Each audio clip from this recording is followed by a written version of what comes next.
Principal అరాచకాలు తట్టుకోలేక విద్యార్థులు నిరసనలకు దిగారు. తక్షణమే ఆమెను సస్పెండ్ చేయాలని డిమాండ్ చేశారు. ఈ ఘటన సూర్యాపేట జిల్లా దాలెంలో జరిగింది. వందలాది విద్యార్థుల ఆందోళనకు కారణమేంటి? ఇంతకీ అక్కడ జరిగిన ఘోరాలేంటి?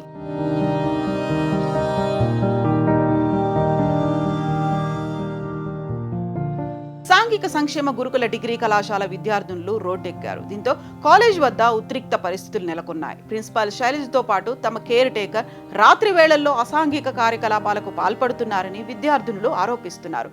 మందు తాగి వీరంగం సృష్టిస్తున్నారని ఆందోళన వ్యక్తం చేస్తున్నారు. మేడం, ఇలా ఎందుకు చేస్తున్నారని అడిగితే తమను తీవ్రంగా హింసిస్తున్నారని, పైకి చెప్పుకోలేని విధంగా నోటికొచ్చిన బూతులు తిడుతున్నారని విద్యార్థులు ఆవేదన చెందుతున్నారు. పైగా శైలజ మేడం తన కొడుకును కూడా ఇక్కడికి రప్పించి అమ్మాయిలకు ఇబ్బంది కలిగేలా ప్రవర్తిస్తున్నారని మండిపడుతున్నారు.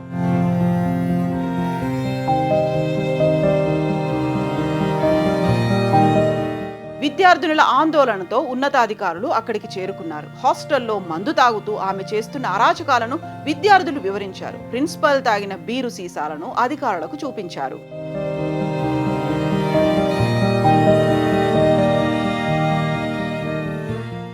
ప్రిన్సిపల్ శైలజ చర్యలతో విసిగిపోయిన విద్యార్థులు తమ పేరెంట్స్ కు చెప్పుకున్నా ఫలితం లేకుండా పోయింది. తమ తల్లిదండ్రులు కాలేజీకి వచ్చి ప్రిన్సిపల్ ను నిలదీసినా వాళ్లను కూడా ఇష్టం వచ్చినట్లు తిడుతున్నారని విద్యాశాఖ అధికారులకు స్టూడెంట్స్ ఫిర్యాదు చేశారు.